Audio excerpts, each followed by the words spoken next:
Welcome to SIssues. We are two sisters with issues and a need to work them out, and we're inviting you along for the ride.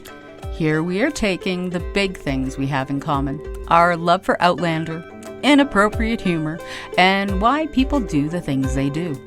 Mix this up with our dirty lady mo's, and this podcast is born. But don't worry, we'll explore other issues too. Because you know, when you have sisters, you have issues. If you are easily offended or don't appreciate the creative use of colorful Canadian cursive language, this is not the podcast for you.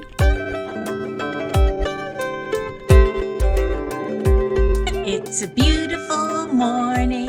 Oh God, you wanted people to stop listening like right away? Stop. Don't sing to people. And it might not be morning where they are. Like, they might be listening in the middle of the afternoon. They might be listening in the evening. They might be, and it might not be beautiful where they are. Okay, but here's the thing. I wake up every morning on the right side of the bed. So it's like Cinderella and the birds are coming up to my windowsill and I open the shutters and the sun shines in. That's Snow White. No, it's also Cinderella. No, Cinderella has mice. And the birds also come to the windowsill. The birds are with Snow White, and mice are with Cinderella. Oh, you're so funny. So out of touch. Okay, I'm going to send you that part of it, and you're going to go, oops, I forgot.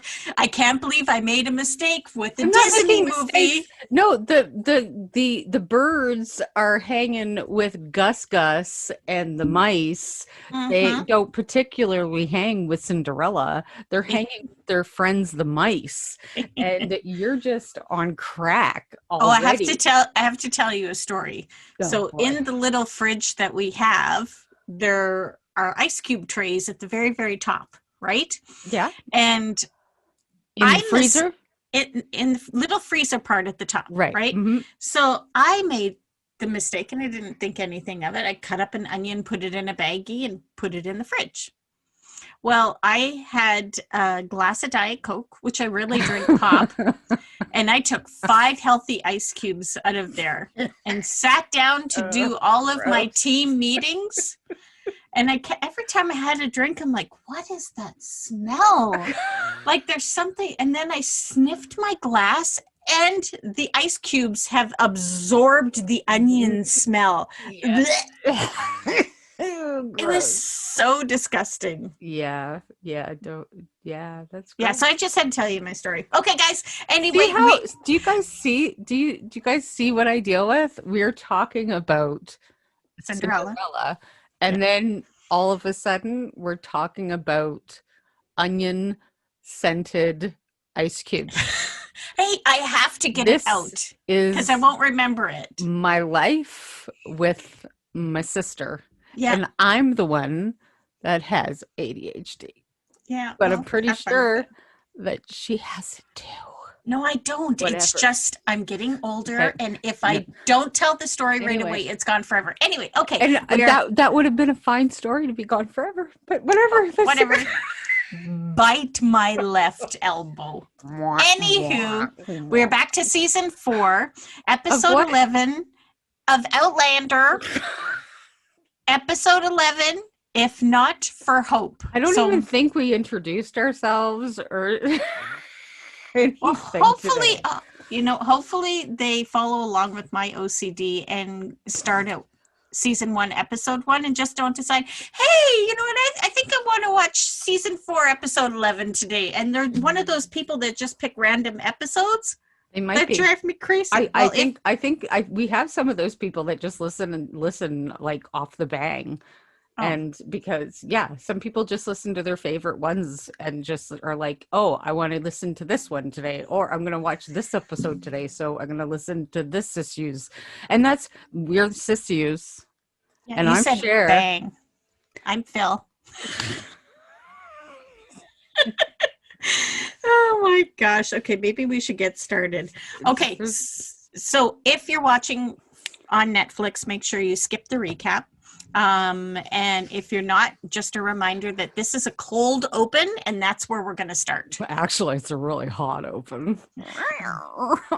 Yeah, well, you know what? Damn camera angles sometime. That's all I have to say about that. So, Sher, will you count us down? Those damn camera angles. Camera angles. And we are going to, when I get to 1, folks, you are going to press play. And this, like I said, is a hot, cold open. So let's start. 3, 2, 1. Oh, did you hear that? Like I blended. I know, like What totally. is Roger doing in a shower? I wish you would just stand up a little bit straighter. Like it's almost Put your back there. into it, Roger. Put your back into it. Right. And so many people were freaking the fuck out about this. I know. Losing their ever-loving minds. I just loved it. And, oh, Curtin. Yeah, as soon as I seen him in Yeah. the mirror, I'm like, no, he didn't go back. Yeah, it was pretty cool. And yeah, it's about time that he got some different clothes. Like I was so glad to see him out of those friggin', those short pants. Well, the one thing I liked about that is you can tell the indication as to how long they've been traveling. Yeah. By the healing that Roger's face undergoes, right? Right. Yeah, it's a good way to time lapse it for sure. Watching that whole thing. And I like the garb that they gave him. He's kind of wearing this little bit of, you get some major thigh action going on. Peekaboo. Mm-hmm. You do. It's a nice little outfit he got going on there. Yeah, I have to agree with you. Yeah, it's much better than the long shorts or the short pants that I don't know what to call them. The goblins.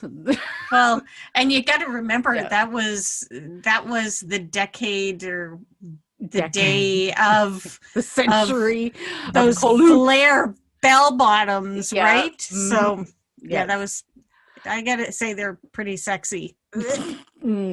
Glad they're gone. Yeah. Glad they're gone. Yeah, and, exactly. Yeah. I mean, it's not great for what, he ends up wearing. Right. And here we go with Brianna's drawings, which are absolutely, stunning. But, the subjects are, hard to... questionable to the people in that time, right? Right. Yeah, for sure. And she's sitting in the dark. You know what? There's no electricity. Mm-hmm. So just sitting by candlelight. Yep. And using her artistry as therapy, so to speak. Exactly. Right? Yeah. Exactly. And I love what Lizzie says. Oh my God, you're possessed. Well, see, and she's like, look, fool, whatever. Yeah, but this is a way for her to get that out, right? And Lizzie, let's be honest, this is probably nothing like she's ever seen before. She's probably never seen somebody draw like that before, and it's those were frightening images. Yeah, they were. Mm-hmm. And you know what? They're having this conversation where Lizzie is feeling guilty, thinking it's her fault. And Brianna's like, no, you know what? It's not your fault. And we all know whose fault it is because we talked about it in the last episode. Yeah. So when in all reality, let's be perfectly honest, everyone. The person's the real fault here lays on one person and one person alone, and that is Stephen Bonnet. Yep, right, exactly. There, we can argue all day long if it's Jamie's, if it's Lizzie's, if it's everyone. This is one person's fault and one person's fault alone. It is the person who raped Brianna, and anybody giving anybody more shit than they deserve is just a bunch of bullshit. Stephen Bonnet. The rapist deserves all the hate. Yes, exactly. Uh, and all the badness that ties in with that actual result. So yeah, for sure. Yeah, I think a lot of people just kind of misjudged, the whole ideal. Even myself in the last podcast where, it's like Jamie. Yeah, let's put the focus where it really belongs. Bonnet. but I still stand by Jamie reacted not right. But anyway, Well, you know what? he In didn't. this, no, in this particular shot, you can tell the discomfort with Jamie and Claire talking to each other. Yeah. Right. You can tell that they're not like connected on the same page, that sort of thing, just by the look on her face and, Yeah.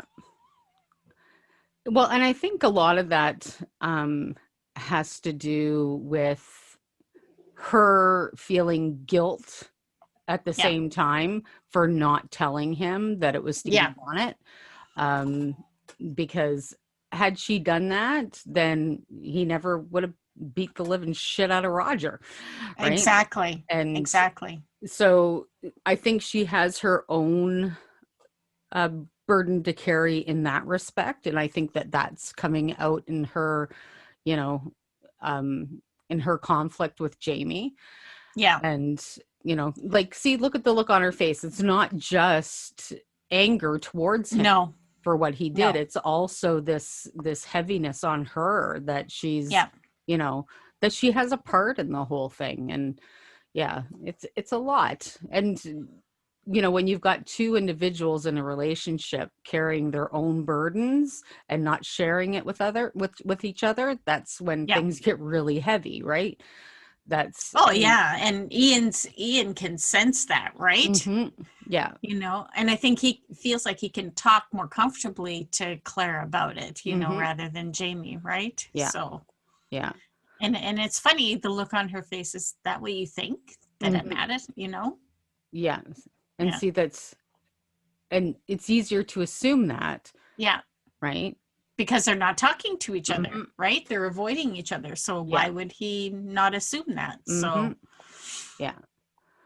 And see, he looks confused because she's like, no, I'm not angry with him. But it doesn't make any sense, you guys.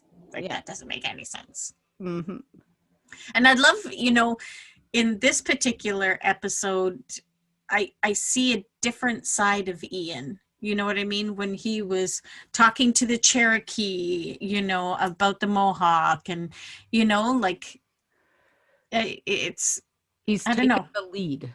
Yeah, he seems grown up, you know what I mean? And I don't know, he just seems different in this episode. Yeah. Well, he takes the lead when talking to the Cherokee. He takes the lead in trying to mend the relationship between his auntie and his uncle. He's stepping up in a lot of ways. So it, like, even before they left, he tried to stand up with Brianna, like these are smaller things that people might not notice that lead up to that final peak with Ian and, the penultimate where, he makes the moves that he makes. Yeah, exactly. I feel so bad for Fergus, not being able to find any work just because of his hand. You know what I mean? When he is such a, he has so many attributes, like, well, he just found the wanted poster for Murtaugh. Yeah, exactly. Yeah, I feel bad for him. He's supposed to be a man of leisure, right? Right. But, Fergus, he just has a charisma to him. But back then it was all physical labor, right? Right. And if you didn't have a hand, then exactly. Well, which is sad. Yeah, you can only, unless you have somebody like Jamie who needs somebody that's going to be able to pick a pocket or be able to, unless you have that then, don't like, how do you find a job doing that? Hey buddy, do you need somebody to pick pockets? Like it's Can I ask you a question?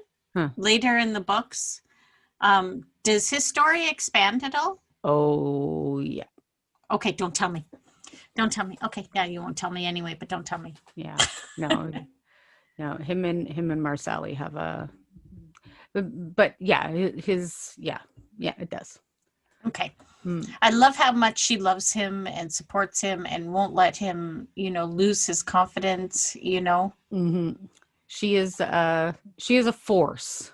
Yep. And I love that Lauren Lyle has really leaned in to this character. Yeah. She and they're good friends outside the show too. Oh, for sure. Yeah. Yeah. Yeah. They've developed a really great bond that translates onto screen really well. Just like Sam and Kate, right? Mm-hmm. Same thing. They're buddies, but yet they portray such a great couple on screen. Mm-hmm. Yeah. And I think that makes all the difference in the world when you have a friendship like that you can respect each other, trust one another. It does make all the difference. Now we're back to River Run. Mm-hmm. Yep. Miserable River Run. Oh, and she's getting bigger too, so. Yep. Mm-hmm. I love Phaedra. Yeah, so do I. Love her. Mm-hmm. Yeah. And, her story's a little bit different in the show than it was in the books. Much different. Yeah. I like that, they've brought her back more now. Mm-hmm. Like, I like that. So. Yeah. It's really tough dealing with the whole aspect of slavery and having, the happy slave kind of trope. Still a slave. Yeah, exactly. Like it's not, it's hard to see. Like, I like how Phaedra played this, where she was like, she's got this look on her face, like, this isn't comfortable for me to be acting like your friend. Yes. Like, you're making me sit here when I'm like not supposed to be doing this with you. Yeah. Right. And Brianna's kind of like just dismissing it like this. Yeah. Like, no, like, so in a way it's kind of like Brianna's living in her own world where, you're not, but Phaedra's still like, you don't get it. Yeah. And kind of being pulled between the two worlds. Yes. Between Brianna's made up fantasy, because it is a made up fantasy for Brianna living in, because she's from a world where this kind of stuff, like her roommate was a Black roommate and so far removed from slavery and, but Brianna. Well, and she doesn't give it a second thought, right? They're just having for her, it's just having a conversation with a woman in a room. But Phaedra doesn't see it that way, right? Phaedra's like, this is dangerous for me. Like, this could ultimately somebody could see this and it could bring me harm. Yeah. And what a sad way to have to live, right? Yeah. She may have good days and have a smile, but I guarantee if you took her out of slavery, put her in her own home, her smile would look much different. Exactly. It would. And I love how we have these two sitting here and they both are very strong-willed, yet having a decent conversation with a little bit of sarcasm each and every time they open their mouth. Yeah. Brianna doesn't want, like, and Brianna in her own way is feeling caged, Yes. She wants to be somewhere else, but this is the only place that she's going to be really safe.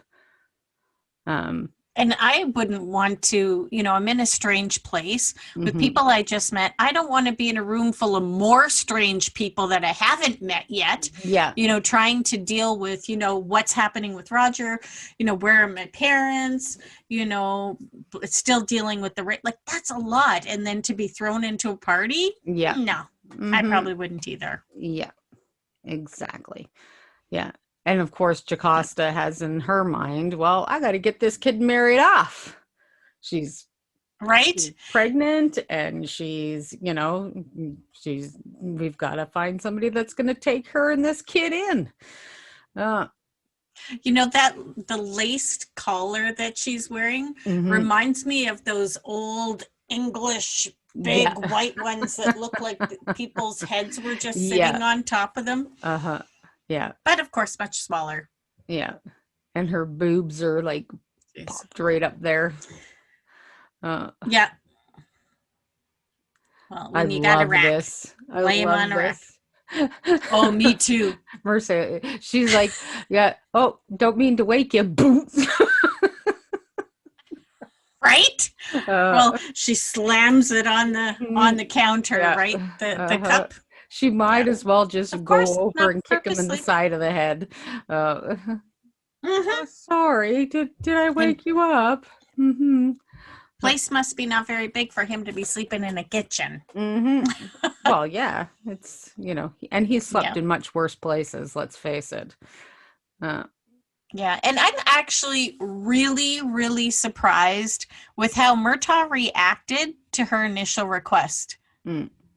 Because he knows Fergus just as well as Jamie does. So I don't understand why he reacted that way. I don't think it was necessarily because of his hand and because he wasn't capable. I think it was because he didn't really believe so much in what they were like, didn't believe as passionately in what they were doing as what Murtaugh does. And this conversation was actually one that Jenny had with Jamie in the books about taking Ian with him. Yeah. They translated it into one for Marcelly and Murtaugh to have about Fergus, which was also quite lovely in its own sense, but it was but it was a totally different conversation with other characters in the book, so it was kind of cool. Yeah, people of course complained, but they'll always. It's not the same thing. It's not the same. They didn't go out to imitate the books 100%. They use it as a reference to the storyline. But I did like how they flipped it out a little bit. It was nice. Yep. And Marcelly was, has a few of those same traits that Jenny does. Yeah. And here comes Brianna. This is kind of I love this shot of her walking down the stairs. Which love that shot. The title cards. Yeah, exactly. And then she has her grandmother's pearls wrapped around her wrist. Yeah. We have this is like a beady eye single I guys. know, everybody's just looking at her like she's a piece of meat walking down the stairs. It's just right. Well, that's what it is. Select your grade. Mm-hmm. You know 1700's version of Tinder going on right here. Brianna's like swipe left, swipe left, swipe left, swipe left. But instead of dating, it's just accept a proposal. You know what I mean? Yeah. It's like nobody has any time to court anymore. Yeah, she gets sold off to the highest bidder. Yeah, exactly. This chick's like, oh, I like her too. And this, this is Lieutenant Wolf. Excuse me, who's Lee Boardman.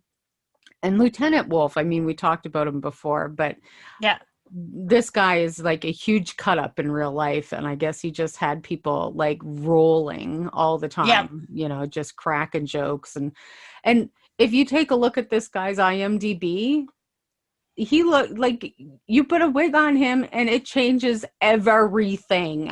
Yeah. Like he looks so different in real life. It's crazy. No. I think that's cool, for people who don't do that. Mm-hmm. I suggest going to IMDb and looking at what they've done. Look at what they really look like, Yeah. Yeah, it's pretty and cool. their bodies of work, because most of the people that are on the show, no matter what like small parts they've had, they've got quite a body of work. Like Yes. Billy Boyd and stuff like that. They might not be huge parts on the show, but yeah, they've got stuff. They've got lots of stuff.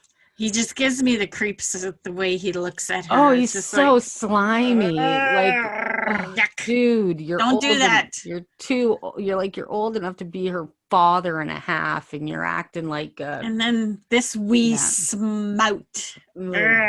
Gosh. Yeah. He's Billy just Boyd, a rat. Yeah, who plays Gerald Forbes, Neil Forbes, whatever you want to call him this week. I never liked him from the beginning. I don't know what it. Well, he's a little weasel. Like he's just this weaselly little urchin. And how they try and do it so delicately, trying to get her attentions, but it's not delicate. It's gnarly. It's so in your face, disgusting. Like they might as well just have drool hanging off of their chins. I know. And then there's the guy with his mom hanging back. His mom's more like, there she is in the background. But he's just kind of like chilling in the background. We know why, but he's chilling in the background. Not exactly. I'll just stay back here. Let mom do the dirty work. Right? Exactly. Because he doesn't want to have anything to do with that thing right there. Brianna's like, okay, I like the jewels. How can I steal one of these suckers? Yeah, exactly. Oh, here's one, Brianna. Swipe right. Swipe right. So handsome. God, he's so hot. Oh. I just love everything about Lord John. You know what? I can't pick out anything that I don't like about him. You know what I mean? Lieutenant Wolf can't either. He's like, oh damn! If I had a chance, it's totally gone. Yeah, and Brianna's like, yep, give me a piece of that. Thank you very much. I will feel comfortable here. Well, and of course, she probably knows. Yeah. And this is the first time that he's laid eyes on Jamie's daughter. And thinking, this is the female version of the man that I love. Exactly. Yeah. Exactly. Yeah. Aww. Poor baby. Germain. Sorry. Germain. Oh, Germain. Crying like a wawa. I love that name, though. I love it. And he becomes such a little turd, which I just absolutely adore. His little it makes sense, right? Fergus was not, Well, Fergus and Marcelli together? Come on. Oh my gosh, that's like hell on wheels. Exactly. And he is. He's just the best little person. Yeah. I adore him. You know what? I think children are a blessing, especially when they're bad, because grandparents are sitting back going, yep, it's your turn. It's your turn. Yeah. And I love that, I love that Fergus is like, my place is here with my family, and yeah. There you go. And Marcelly is just gushing, and she wants to say something, but she's like, she's like, that's my man. She's right? Like, okay, I want to jump his bones. Murtaugh, get the hell out. Yeah. She's like, okay, now I'm gonna see him go. Damn it. I love how she just puts her hand on. Like she is like a foot and a half tall, shorter than everybody else, but when she put her hand on him, it was like she was seeing him eye to eye. She has such a presence about her. She does. It's amazing. When she's in the room. For sure. Yeah. Now, this whole dining table scene kind of thing, I thought Yeah. was a little weird, but whatever. Yeah, It's- but you know what? Just funny. having them all there is weird anyway. So you Uh-huh. may as well just throw another weirdness layer on top of it, right? It's true. And it's Yeah. like a little personality. It's like a personality game. I mean, people play them Exactly. like at dinner parties. They still do them, like drinking games kind of thing, and stuff like that. And this is one that was played like, well, I guess it would have been, maybe they would have played it in the 70s. I remember it from like the late 80s. Yeah. Something similar to it anyway. And I guess it would have been kind of like a little party trick. Yeah. You know what I miss from the 80s? I miss those little paper things, okay, pick a number, and then Yeah. you folded them all up so your fingers go inside. I remember those. You used to do them all the time. All the time. Mm-hmm. Yeah. Maybe that's why I never got my homework done. Right. Probably. I just never used to bring my homework home. Yeah. Until I We started getting a book. Oh God, I used to have a book brought home with me. I was the only kid in the class and write down my homework, bring it home. Well, at least you didn't have mom show up behind you in your 5th grade class. So, oh no, my daughter's too smart to have to do her homework. And then everybody from the class exits. Oh yeah, that wasn't embarrassing, right? Uh-huh. Yeah. Well, you should have known better. Shut up. So mean. Oh God. Did it help me in my homework studies? Nope. Mm-mm. Nope. Yeah, public humiliation. Guess that doesn't work either. No. But thanks for trying, Mom. Jeez. And it's so funny how things like this, here it is calling out this guy, in front of his mom. She's like, oh, I know all of his secrets. Yeah. Yeah, maybe not the one big one. Yeah, exactly. And he just made it worse by excusing himself. Right. He And should have John's just like, stayed. Yeah, John's like, well, I know who I'm going to visit later on. Yeah. He just had to sneaky and ass Yeah. as he was walking away. Uh-huh. Oh, Jeez. goodness. Yeah, very bright. Mm-hmm. I broke my frog.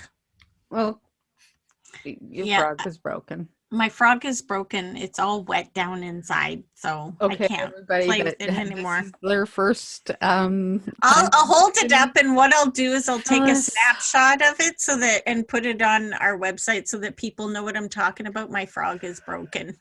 Okay. What?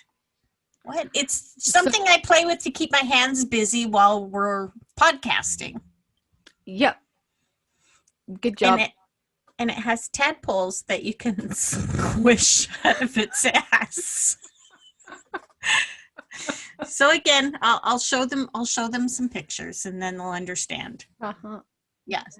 Good stuff. Yeah, exactly. Now Brianna's understanding, well, might be seeing a little bit more why Lord John kind of, oh, weird. He's got this, really likes my dad. Mm-hmm. Weird, my dad hasn't talked about you. But he has.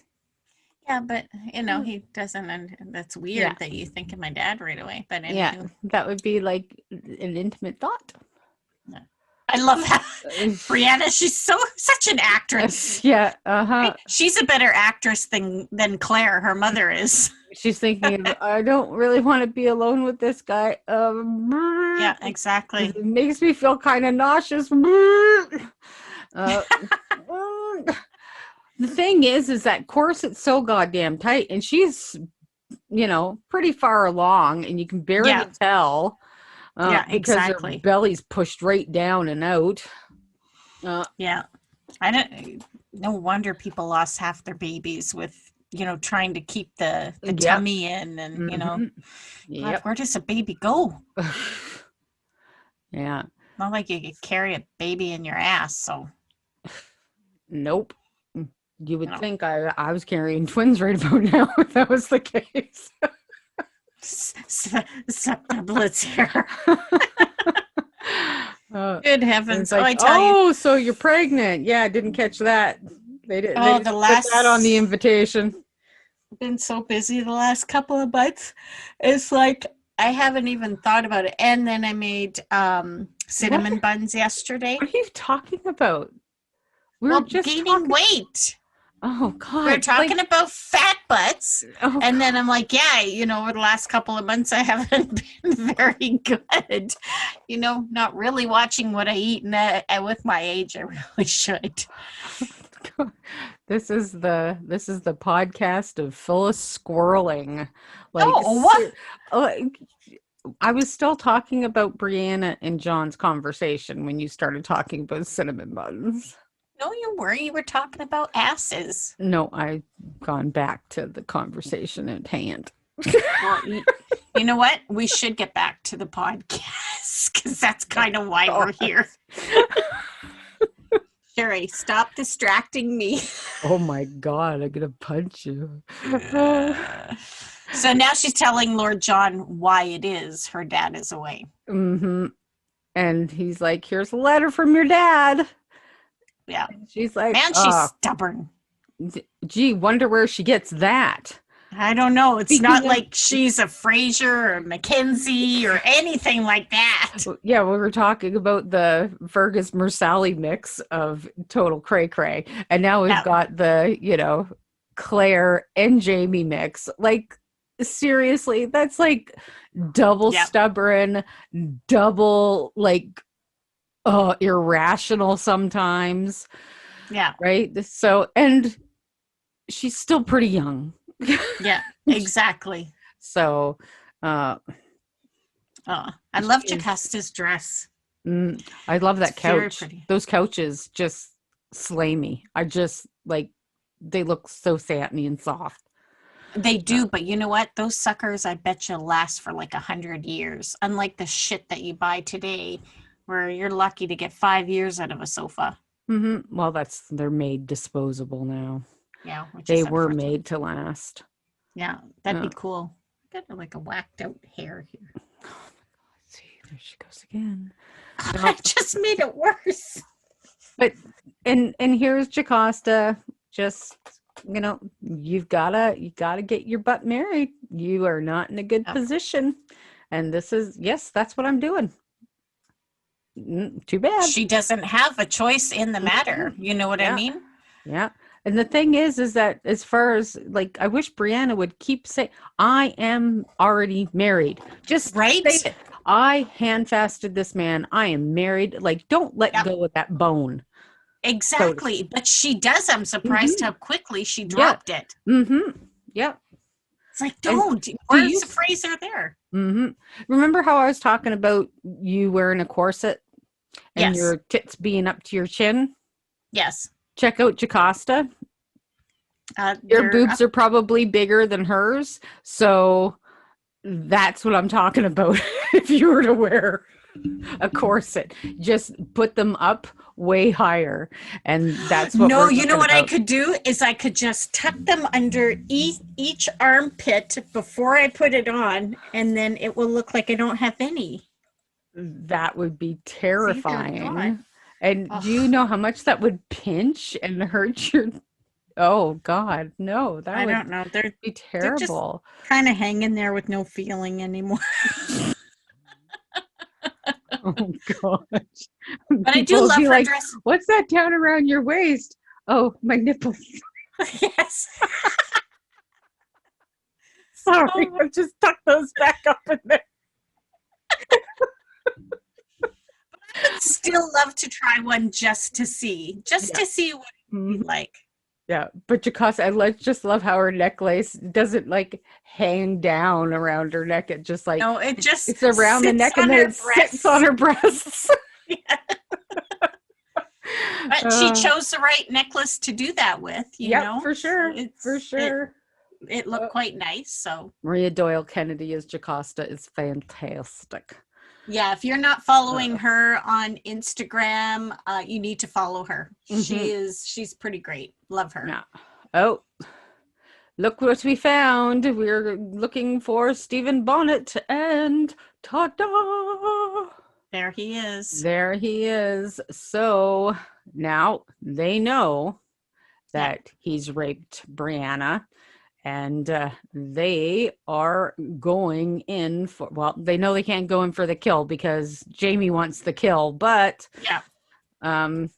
which was such a bad idea. Again, Well, you think about it. Jamie's gone for like how many months? What are they going to do? Put him in like a hole and leave him there for 4 and 5 months? Bring him to me. Where the fuck are you? Yeah. Where you are? Murtaugh just should have fucking shot him right in the noogle. Yeah. But no. Would have been done. We wouldn't have had anything else to do. But no, let's just keep everybody alive so the story continues. Because we know there's not going to be a twist or a turn anyway along the line. But Murtaugh again with the one crack in the head, and out they go. He's always just, and Fergus once again very impressed by Murtaugh's, one tap crunch. Yeah, exactly. He should give lessons on that. He should. He does. He's done it throughout the show. He did it to Claire when he first met her. You know what? I think you need to interview him for your Lovelander project. I would love to. I think I should send a request. I haven't sent a request to him yet. You should, and you should ask him about his love tap. Yeah. If he could give specific instructions on how to work that, how that works, because ladies, someday we just may need to use it. Right? It's true. It's true. Yeah. Now this scene, I mean, in the books, it was a little bit more believable than Lord John actually being in public. Like, this is pretty public, like just outside of the kitchen with him and the other guy, Judge Aldice, who played by Andrew Steele, just going at it in the pantry. And how do they not see her? She was standing right there beside. Come on, whatever. And then, I love how Lord John is almost biting his back, like. Yeah. See, that just is. I just can't see Lord John just like being so out in the open about it. Like that was seriously punishable, right? Oh, absolutely. Like it was illegal, and. Oh, this was something that was really. Look at Fergus. He just. That kills me to look at the look on his face. Yeah, because Murtaugh did that so Fergus could get away. Exactly. Because he knew he was going to get arrested, and if he didn't do that, then then Fergus would have got arrested too. So right. They took in Murtaugh and they took in Stephen Bonnet. Both of them were wanted, so and Fergus wouldn't have been. But what was I saying before I got distracted? Now I can't remember. Wait, that's okay. Welcome to my world. But I'm telling you, anybody comes into my room and opens those curtains, they're going to be closing them fast, going through the window. Oh yeah, but Brianna's going to get herself, and see, to Phaedra, this is like, sorry man, like you this think is you got news for you. You think you got it bad? You're getting married to some rich guy and they're gonna take care of your ass. All right, that's good fucking news for you, white girl. Yeah, and one less person I have to take care of during the day. Mm-hmm. Yeah, right. Yes, Phaedra's sweet and she's beautiful, but she is still a slave and still treated like crap. So sorry. Yeah, exactly. Sorry, not friggin' sorry. Mm-hmm. Yeah. So Brianna's like, okay, I know what I got to do. Oh yeah, we were talking about Lord John. Yeah. Yeah. Now. Okay, squirrel. Yeah. No, I just remembered. Oh, okay. No, because Lord John in the books, what he got caught, Brianna saw him doing. Like, I think she was just looking out her window, and she saw Lord John sneaking back into the house from the slave quarters. Right. And he had ended up, having sex with one of the slaves, but that would have been super gross. Because, you just don't, That's rape. it is rape. Yeah. So it's At him least having these are consensual sex with some exactly. good, but maybe have them trying to hide it a little bit more. Just a little in the bit. pantry. Yikes. And this was pretty close to what the book did. Yes. With Brianna. And I hate, just shame on her, for trying to blackmail, this really nice guy. And he should have just taken her over his knee and throttled her ass. But I really liked how he did it. Like, I could teach you a lesson, and because it's not, I believe that Lord John, he's gay, of course. He's like, yes. they say, yes, he's gay, but he has been with women. Yes. It's not that, and some men who are gay find, being with women completely repulsive. And, and that's completely understandable because they're not attracted to women. Well, and because that's also something he needed to do as well to cover up the fact, that he enjoys men's company, Right. But I also don't believe that Lord John is the kind that finds women repulsive. I think there may be a bit of pansexuality with Lord John, that if he is attracted to the person themselves, that that kind of overlaps the gender barrier for him. Yeah. So it's like he's ahead of his time. He kind of gave her what for, where like, I teach you a lesson and marry you, like you look an awful lot like your dad. He's not a traveler, is he? No. Okay. Just thought I'd ask. Just kind of popped in. So, I love that he's so patient with her. And I think he's so patient with her because he does know who her father is and who her mother is. Right. Yeah. Well, and, William, who he adores and loves, is her brother. Exactly. And he is aware of that too. Right. Yeah. So please, I know I hear lots of comments. Oh, I wish Brie would have, married Lord John. And it's like, no, that's creepy. I love their relationship. Yeah. They are close. And it doesn't need to go beyond that. Not every relationship needs to be like that. Yes, and that's so true. I love seeing stories where there are male and female friendships. Yeah. That are just friendships. Yeah. We don't have to sexualize everything. Like, it just doesn't need to happen. No. Like, even if Lord John wants to have sex with a woman, doesn't mean he wants to have sex with Brianna just because she looks like her dad. Like, that's just, you don't always have to make those leaps and bounds. It's, like, he could say it to teach her a lesson, but it doesn't mean that he wants to. No, exactly. And I love, go ahead. I love how that they played this, where Brianna was, she tried to tried to blackmail him, but was very soft about it, and then regretted it immediately. In the books, it was a little bit more sharp.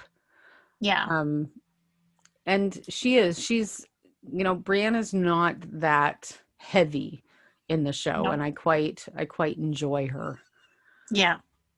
And I think he's, like you said before, he sees her as, her brother's sister and just another level of loving and taking care of Jamie, that he can care and take care of Brianna.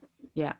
And I think he likes her as an individual. Absolutely. Completely separate from everybody else. And I think in that moment, it was then when he was like, as an individual person, she's something else. Like I can help her.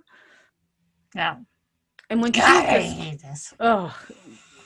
This to me was just like icky. What It was Brianna icky. What Brianna is this that comes in here saying that she's going to marry this little twerp?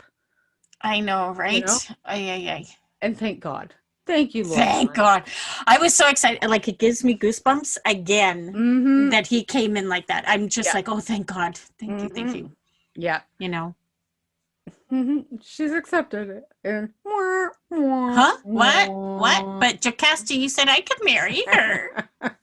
He may as well have just stomped his foot and and walked out. He basically does. Yeah. Oh my gosh. Jocasta has and this then look flatter of Jocasta. Yeah, because she's like, I would have never opened my heart had it not been for you. And she's like, yep, that's right. I'm a Mackenzie and I'm right. Yeah. And he does. He literally like just stomps out like a 3-year-old. Yeah, exactly. And Brianna's got this extra little satisfaction, like, oh, but went over on you. Yeah. But Jocasta's like, I don't know how you did it, but glad you did. Yeah. Definitely your father's daughter. Mm-hmm. Make anybody do anything. Yep. And it's, Lord John knows that he's not going to marry her, but he's going to keep her safe for a while. Yeah, Jan, don't know why you're cutting grass with a knife. You can just pull it. Well, and he wouldn't have cut himself on grass. We're talking about the king of men would not cut himself on grass. Oh, I love this. Dog with a femur. Oh, it's almost like dog with the fever, but you were punny. Right. Dog with the femur. So this is where Rollo leads them to. This is what we were talking about, leaving breadcrumbs last time. Well, it's not a breadcrumb. It's the dude who died while they were on the way to, like, he sure decomposed fast. Well, no, because they've been gone for a long time and you don't know how many other critters have, peeled the bones. But it's still really fast. But if it's like a rainforest in there or whatever, it'll go fast. And the funny thing is, Ian says, I know who this is. I recognize him. Yeah. It's the guy that was with Roger. Yep. But that's the thing. How does he know a little critter didn't go and take a finger? Mm-hmm. It's used for a squirrel's nest somewhere. But hey, oh well. Yeah. I like how she wears that kind of half little turban on her head. I love that. I love that look. I look like that, and I look like I have a potato face. Like my hairline goes halfway back the top of my head. You don't look like you have a potato face. You just look like a potato. Right. That's what I meant. Damn, I'm gonna come kick your ass, sister. Just you wait till I get there. This is another conversation I love. And like they just, I just love how they always are drinking when they're pregnant too. They're just like, Well, because it was never a thought back then, right? Wasn't even a thought. I seen lots and lots of comments about that. Oh my God, they're drinking. Yeah, but even in the 60s, they were drinking while they're pregnant. Yeah. Nope. Did not drink a lot of water. Here, she's like, want to go and see. He's just so nice to look at. He's just pretty, and he's talking about William right now. And, he just loves William so much. And they don't really talk about him being Jamie's son yet. Hey, so later, I have had hints that William does come back later in the show. Mm-hmm. Is he as dashing as Lord John? Just say yes or no. Don't give me anything else. I say he's a very good mix of both men. Oh, okay. All right. Okay. I don't want to know anything else because I want to A be lot of people surprised. don't like him. Really? Mm-hmm. Yeah. That's interesting. Yeah. Okay, now I'm really curious. See, all of you who have read the books, like up till the end I of like 8. William. I like Yeah. him because I know, like, I believe that he is a product of his life. And I think most people are. People have a hard time with him because he doesn't. Yeah, never mind. I won't explain. Well, you think about it, right? You take a child and put them in English society, and you take a child and put them in the Highlands of Scotland and bring them together. They're going to be 2 different children? For sure. Exactly. And she's finally going to read the letter that her father wrote to her. Thank goodness. Oh, they buried the guy. Well, that was kind. Really nice. Yeah. That's kind. To settle the soul, right? So that they're at peace and they can move on to the dirt below. He was pretty much the dirt. Right? But you know what? It's the circle of life, right? Wenyama.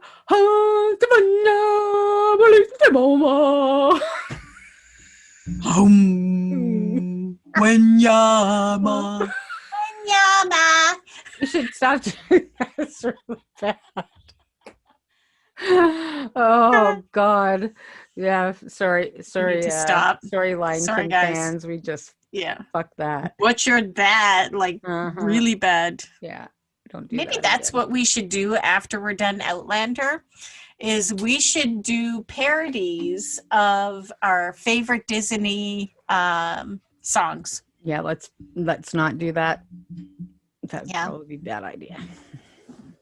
What would you like to see? He just had the look on his face like he did when she woke him up from not going through the stones. Right? Exactly. I'm not mad at you, Jamie. I'm mad at myself. I'm an asshole.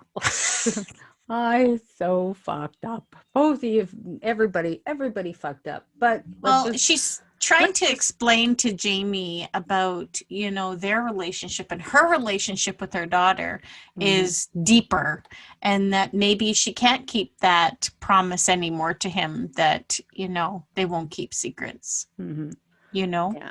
But she should still do that because he's right. How am I going to be a father if you don't tell me?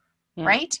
She blew his opportunity to come across as the king of men. Instead, he's like the throne of assholes. Yeah. Well, and the thing is that the king of men does not exist. Sorry. Every single person in the world is flawed, and of course, that's the beauty of. That's the beauty of humanity in a way that, we can have flaws and we learn from our mistakes and we move forward from that.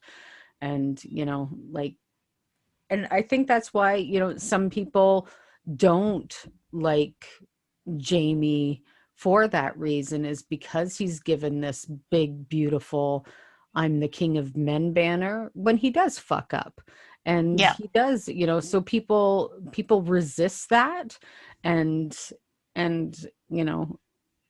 I can't blame them for it. I mean, when they like other characters better, or they want and resist that whole, like, they push back against that king of men thing. I understand that, because of that mindset. There is no king, but but when you have a character like him, for people to want to emulate or want to believe that there can be somebody that is close to perfect, then, that's okay too. That's okay to allow people to have that image of somebody, that they ignore those flaws because they want to idolize something or someone. I've always said that if you 100% always back something without fail, then you're probably not looking at it without bias. Yeah. Well, I have to say that Kevin is my Jamie. Mm-hmm. 100%, because both him and I have flaws and he still loves me anyway. And same for you. For now. Yeah. And but that's the truth. If you see absolutely zero flaws in somebody, then you aren't looking close enough. Exactly. Right. Exactly. You can recognize those flaws and understand that, that's what makes up the person that you love. And, it's not up to you to change those flaws. Remember that you cannot change anybody. Mm-hmm. But that's the beauty of every relationship, of every person, but that's the thing. It's like, just like, the books and the show and if you 100% agree with every single thing, and defend something 100% of the time, then you just aren't looking close enough, and you're not being, you're being biased towards it. If you can admit that, all right. But if you're just, you just have to be honest about it. I mean, let's face it. And this whole set is unbelievable. John Steele once again has nailed it out of the park. Yeah, exactly. And he has no idea. So he knows that they're there, but what's going to happen now, right? Mm-hmm. I love what he's wearing. These log houses have been built, like all of these are built full scale on the set. Completely, like you can go into them and it looks like a longhouse inside and outside. Like the actors, which are all Canadian First Nations, they all said it was like they felt like they were falling back in time. It was amazing. They just loved it. They loved the authenticity of it.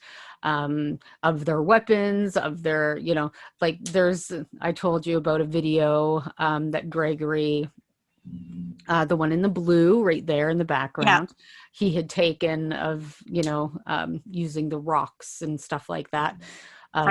So do go to the interview that I did with Carmen Moore and check that out on aboutlanders.com. Yeah, that was an awesome interview. Sher's got a whole bunch of interviews on there, and they're just not always about the show, and you find out more information on the actual actors themselves.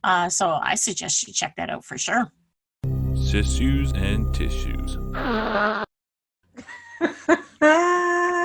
And we're back for more of these little stories that we do. I like the little stories that we do because they're not our stories, they're somebody else's stories. I know, we talk about ourselves a lot. Yeah, sorry. No, we're not. No, because that's why we do the podcast. It is. Alrighty, so this one, it goes as such. So when I was little, I used to be scared to death of our house at night, and whenever I woke up and had to pee, I would wake up my older sister and tell her, even if she was completely asleep.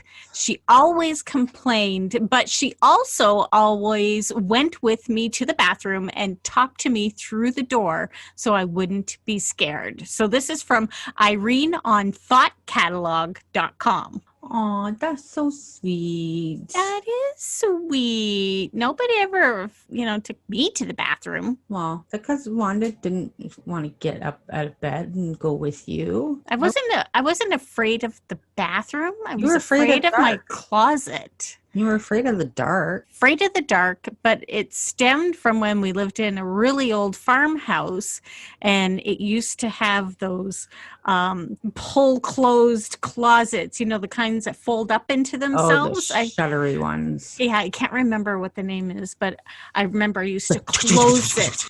close it when I went to bed. And every morning when I woke up, it would always be halfway open or full open. And I always thought there were freaking ghosts in the room. Mm-hmm. But it was Yeah. never ghosts. No, it wasn't. But you know what? That was it. That was a cute little story. So guys, we want to hear more of your sissues and tissues. So send us your stories.